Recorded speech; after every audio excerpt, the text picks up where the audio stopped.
Hey community, in today's episode, Matt is joined by artist Josh Baldwin to talk about his album, Where the Glory Is, talk about songwriting, worship leading, and a whole lot more. This is a great interview. We hope you enjoy it. What's up, everybody, and welcome to this week's edition of Loop Live. My name is Matt McCoy. I'm the founder of loopcommunity.com, and I'm the host of the Loop Live show. And today we have a very special guest. I've got worship leader, songwriter, Josh Baldwin on the show today. We're going to talk about his journey as a worship leader, as a songwriter. If you've got questions wherever you're watching from, type them into the chats. If we get some good questions, we might take them live on the spot. And I'm really looking forward to this conversation with Josh. So let's go ahead and bring him in. Josh, what's up, man? Hey, how you doing? Hey, so good to see you, bro. It's good to see you. Man, I'm glad that we get to talk. And, as a worship leader, I've been impacted by songs that you've written, Stand in Your Love, Evidence. I'm sure worship leaders who are watching this also have been impacted. And, man, I remember seeing you, first time I've ever seen you play live was at the Dove Awards in 2019. Wow, and, yeah. It's funny, you won't know this, but I was sitting like right in front of you. Like, so you were on that little stage that was kind of out in the crowd. And we were in the row right in front of you. Were you right there with, I know the guys from Sanctus Real were like right there. They were right down. Yeah, they were right down from us, just a few people. We were. I just remember locking eyes with them and I was like, oh, I know them. And I was so nervous. I was like, okay, I'm just going to look at these guys. Yeah, Mad Hammett. Don't spit on them. Yeah. We were sitting right next with the E1 people as well. And anyways, the Dove Awards are always just such a fun time, especially if you're down on the floor, because you get to kind of just see all these people who are, writing worship music and producing music. But it was cool to watch you perform that song. And I believe you just did it acoustic, right? It was just acoustic. It's just me awesome. And my buddy, Scott Mills, who plays electric. He plays with a band called Colony House, but just one of my buddy. I was like, do you want to come play with me? We're just going to do a little acoustic version, which was so nice because he's he's been in Nashville for a long time and he's an old pro. And so he's not old. He's younger than me, but he's been doing this longer than me. So it was nice to have him because he settled my nerves and just, it'd be great. So do you remember if you guys played with a click? We did. We had a click. We had some tracks. And really? Well, yeah, because they wanted it. It was the shortened version. Yeah, and it was timed out for the show. Yeah, just me and Scotty. And so, but they were like, maybe we'll add some tracks in, and like I think they kept like some of the gang vocals and maybe a little bit of percussive stuff just to fill it up a little bit. But so it was, and I was terrified that they weren't gonna like. I think that was my second. It was my first time ever at the Dove Awards. Yeah, and so I was just like, "Oh, how is it gonna? Are they gonna hit play? What's gonna happen? Who's doing these tracks? I'm just up here, just me and Scott." So it was great. So it was great. It is someone in the backstage that's actually running the tracks. You just plug in your in-ears and like hope that someone's gonna press play in Ableton. And I'm just, and especially being out there on the B stage in the middle of it, you just feel so naked, just out there. That is so unreal. Yeah, I guess the guy at the board, front of house or monitor world, I don't know, was the one hitting the tracks, and it worked out. We didn't mess up. It went well. Is it pretty nerve-wracking to play at the Dove Awards? Yes, it was for me. I mean, that's the only time I've ever done it, and that was my first Dove Awards ever. I never had been to the Dove Awards, and it was like a special. It was the 50th anniversary. Yeah. And so I was already just nervous. And then I remember me and Scotty, I don't know if we just didn't leave our seat in time to get around to where we needed to go, but we had to leave our seat, go around, and we had to, run all the way around the arena. I had to go grab my guitar out of the dressing room. I remember we were like thinking, oh my gosh, we're not going to make it in time. Yeah. And my fear was like, they're going to cut to me. Yeah. And I'm not going to be up there on stage. So I was like running up, plugging in. Oh yeah, I'm running, plugging in, and I was so stressed. But then once I got there, we plugged in. I was like, okay, I know how to. Yeah. I've sang the song a million times already. Then, so I'm like, I'm fine now.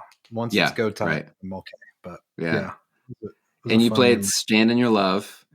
Tell us just a little bit about that song. And I mean, that song just took off, blew up. What was it like tell us a little bit about that song. What was it like to have an impact on so many people with that? I mean, it was amazing. And it was, I think, when I think about just how it was written, and it all just kind of happened I went on a trip to Dallas with a worship leader buddy of mine. And I was just down there honestly helping. He had just broken his ankle a few months before, or a month before, and punctured a lung. And so he was on crutches, and then didn't know how much he'd even be able to sing. So he's like, "Do you want to come with me and like help me carry things and then lead worship with me?" And so I was like, "Yeah, sure." So I went down there just to help him, and then I stayed a day later just to write with some of the Gateway guys, Mark Harris and Rita Springer. And so I was literally just there for that. And we wrote Stand Your Love that day. And it was kind of going to be for like Gateway was going to do it. Yeah. And then we were working on an album, Bethel Music at the time, Victory album. And it just kind of like last minute made that album. And it felt like I knew it was a special song. Like it felt special. I remember we just even sending the rough, voice memo version of it. Yeah. There was something on it, but I mean, I didn't know it was going to take, I just thought this will be a great worship song for our church, and, gets to be on this album. I'm just so honored to even just be where I am right now.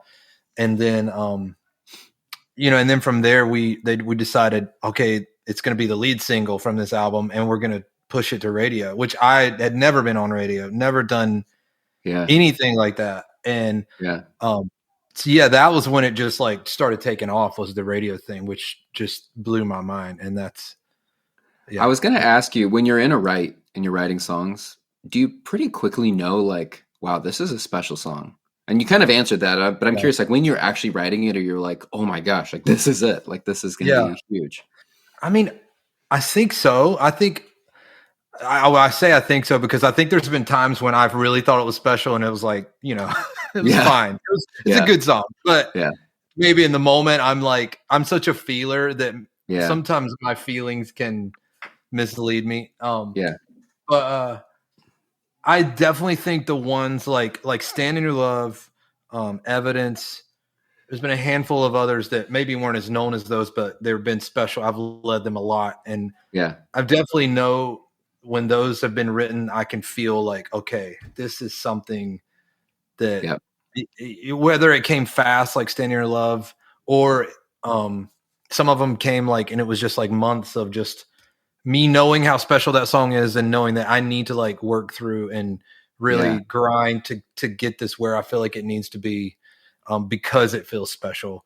I think I initially kind of know, but then there's also been songs where I didn't know how good they were. I liked them, but I wasn't sure if it would work or not. And then maybe they end up like really taking off in our church. Just really, so there's ones that surprise you. Yeah, totally. And I've had songs where it was just a really sweet song that I was proud of and I love, and I was glad it got to be on my album. Yeah. And then, fast forward 5 years later, I'm still leading that song like as much as any of the other ones. And I'm like, wow, I thought this was just going to be, a sleeper song on the album. Yeah. But you never know sometimes.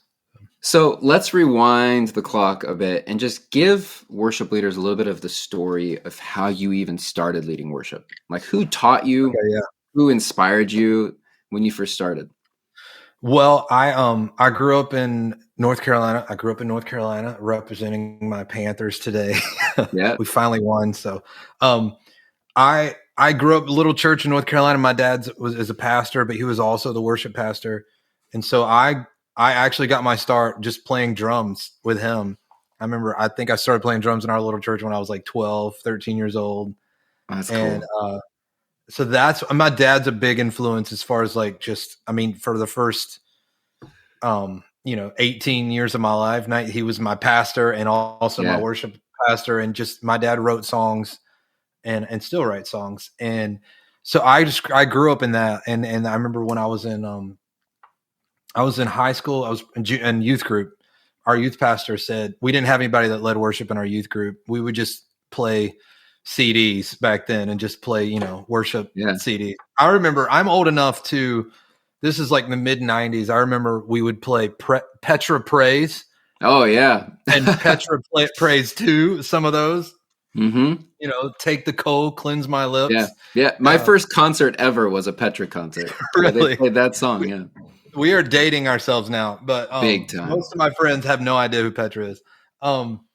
But we were just listening to those, and I remember my youth pastor saying, "You should be leading worship." And I'm like, "Why? I just play drums." And he's like, "No, I feel like, you're got it in you. Your dad leads worship. He plays acoustic, and my dad plays piano too." And he's like, "Why don't you just learn how to play the acoustic and learn some songs?" And so I remember it's funny enough, my dad never like wanted to push things on me that he didn't want me. He wanted me just to find it on my own and didn't want me to feel like I was trying to be like him just for the sake of that, even though he wanted me to really do it and really do music.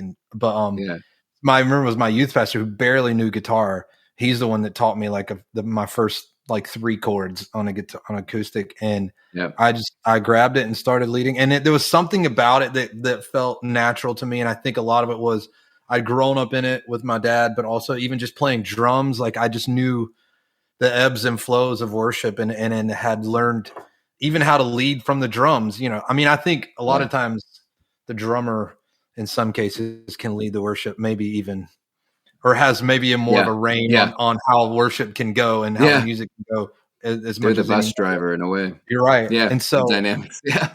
Totally. And so I think in some of that, I felt comfortable in a sense, like just out of the gate, like leading because I'd been in it. And so that's kind of how I got my start, but then heavily influenced by like Delirious, Martin Smith, and there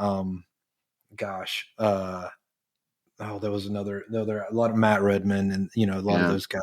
So there's nothing like that original Delirious album, the cutting edge albums. Oh my gosh, I love them. That's what got me going too, because I was like, oh man, these songs are so cool. At the time, there was nothing like that. No, there was nothing. I think the fact that they were very, corporate songs that you could do at a church, but also they were so personal. I mean, Martin kind of like opened the door for like, hey, you can write a song that's kind of about your personal walk, but make it corporate enough that everyone can grab hold of this. And then the Live in the Can album, where it was like, that was the first time my eyes opened up to like, I can just go off the page and just into this spontaneous worship. And they just like recorded it and they put it out. And that was so foreign back then to just have, spontaneous times in worship that are just on an album that you can listen to. Yeah.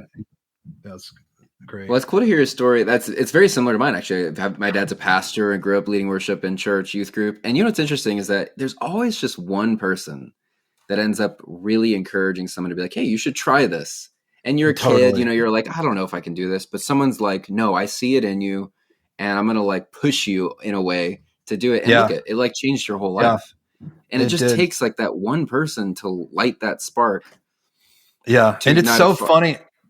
And I think it's so funny how like you would think on paper it would be like my father. And he definitely poured into me. But like there's sometimes you almost don't hear it from your family member as well. You need somebody from the outside, like speaking in, because, I know that even with my kids now, sometimes we'll be around and I'm like, one of my buddies said something about my kid. I'm like, will you go tell him that? Go tell my daughter. Like they would love, I think sometimes you hear it better from outside. So tell us a little bit then so at some point in your journey, you got connected to the people at Bethel. How did that happen? That happened. So I'm from Charlotte, North Carolina. I was a part of a ministry there in Charlotte called Morning Star. And they, for years had kind of been just very, very connected with Bethel. A lot of people from Bethel, Bill Johnson, and would come out to conferences that we did. And Brian and Jen would come out, and then a lot of our people would go out there. So we just kind of had this, this two coasts meeting together a lot of, and that's how I met Brian and Jen. I think it was 2007. I met them and just had this relationship with them for about 6 or 7 years of meeting up here and there at different conferences. And I'd do an album, I'd send it to all my friends, and they were one of my friends that I'd send it to. So they were always connected with us. And then around 2014, I had just released a little independent album called Rivers, and they got a hold of it. I think that Bethel started singing my song praises at their church, and which got me even more connected with them. So I went out there and I'd led every once in a while. Well, I went out there in 2014 to lead worship and visit my friends. And that was when I led worship one Sunday night at Bethel. And that was when Brian, they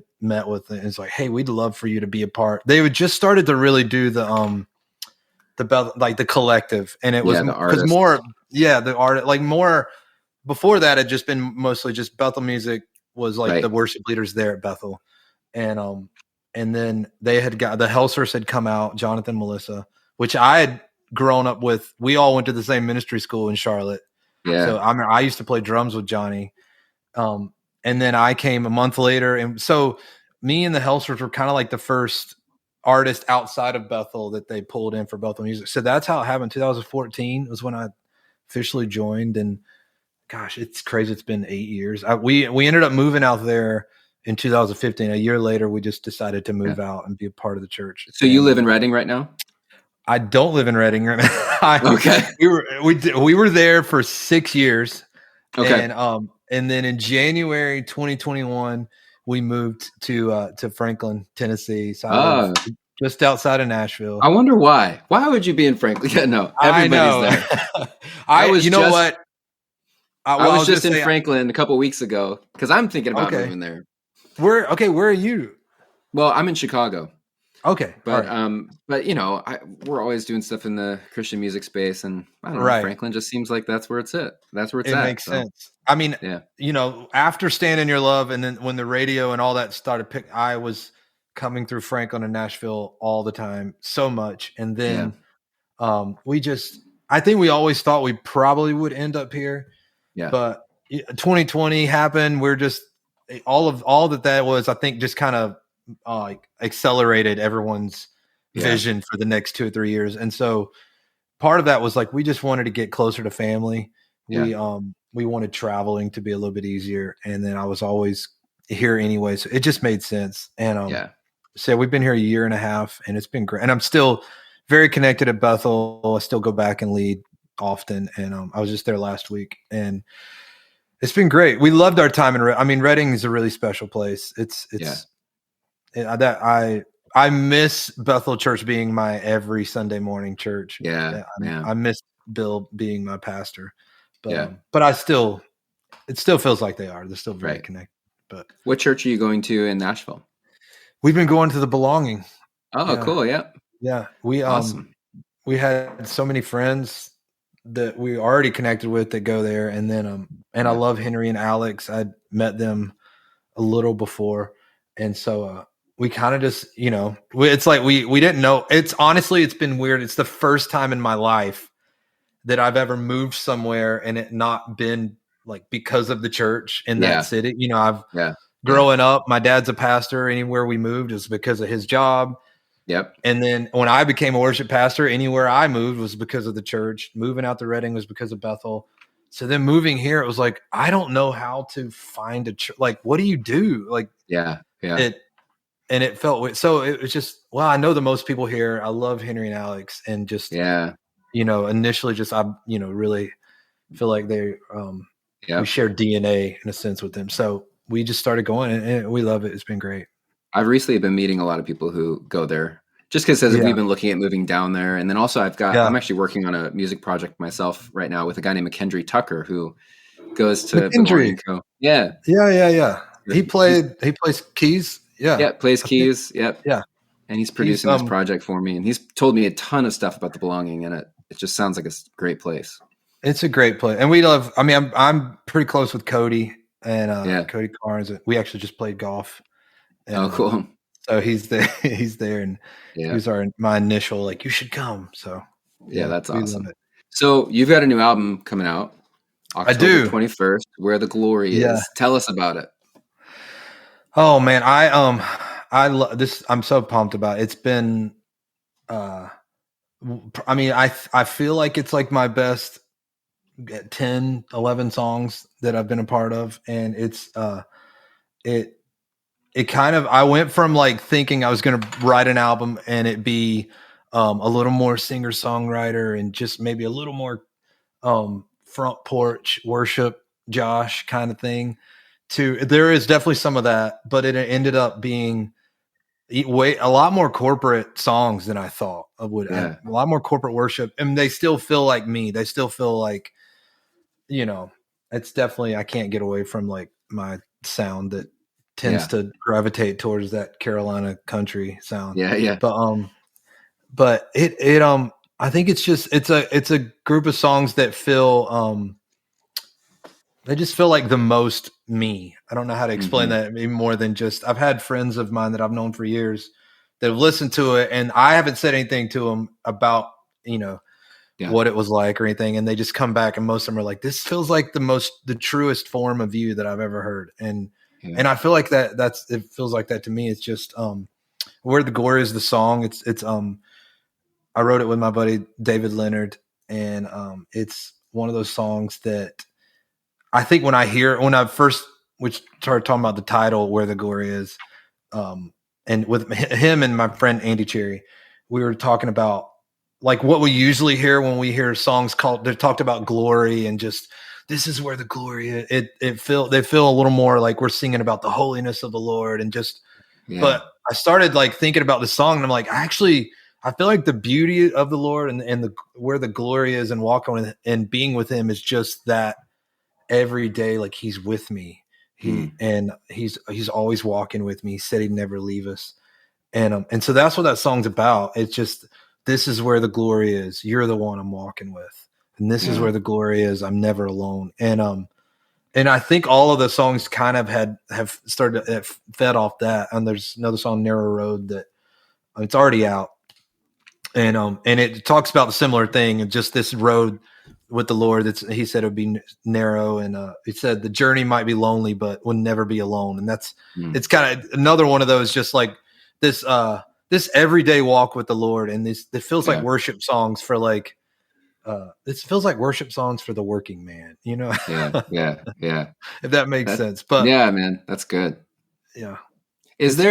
We're going to have all the multi-tracks on Loop Community. Is there a song that you'd be like, hey, worship leader, this is one that you might want to even like consider playing at your church? Like, which one do you think is the most congregational for a church?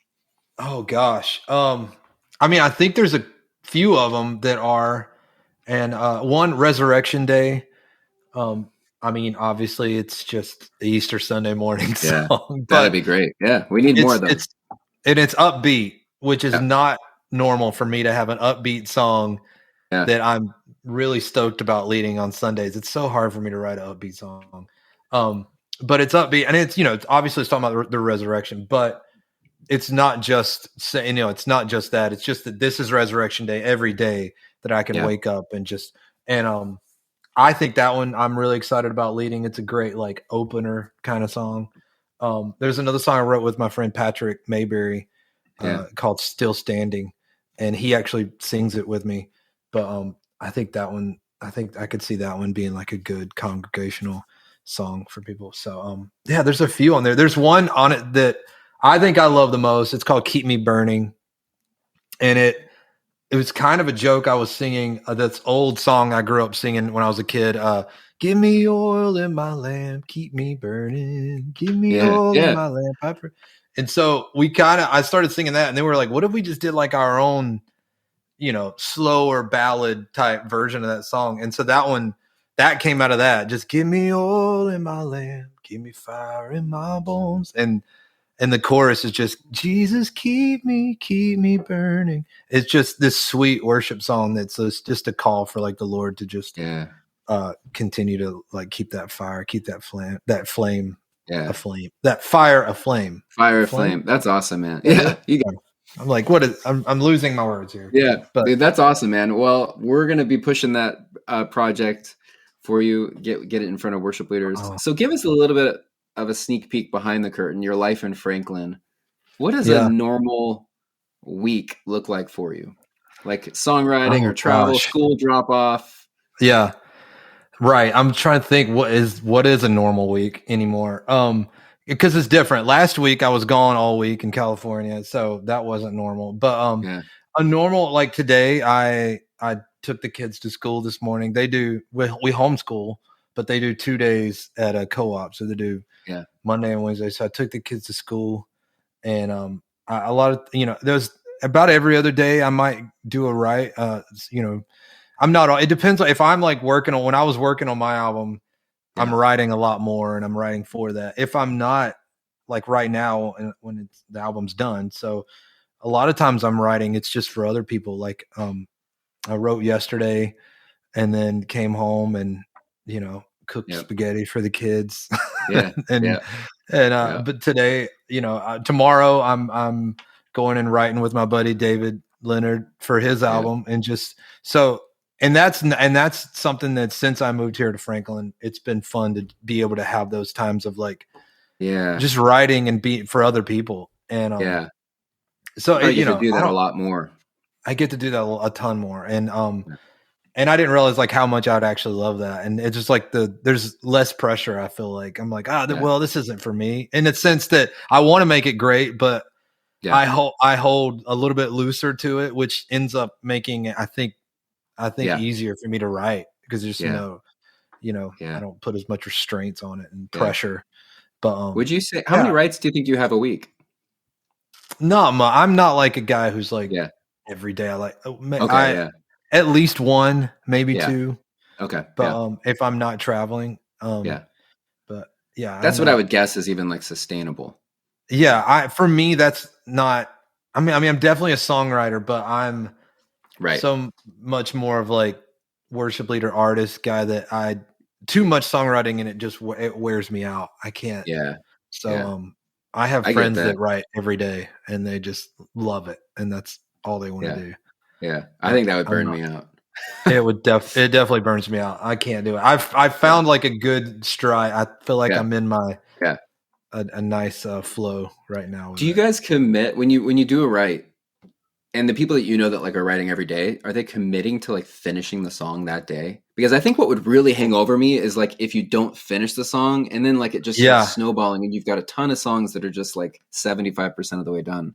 Yeah, no, that can happen. And then you just you forget and lose track of like what song's done and what's, I think most of the time we try to go in and think, let's try to finish this today, or at least enough to where it's like, you can voice memo back and forth that last little bit. Yeah. But most of the time I feel like we get about all of it done. At least full write, yeah. At least a full write, and then you a lot of times go back and you can pick things apart and change stuff here and there. But yeah. So I told you I'm working on this project with McKendry. I'm curious from your perspective, when you work on a project, what's your favorite part about doing a recording? And what's your least favorite part of the process? Oh, wow. I mean, writing can be the hardest part for me, I think, a lot of times.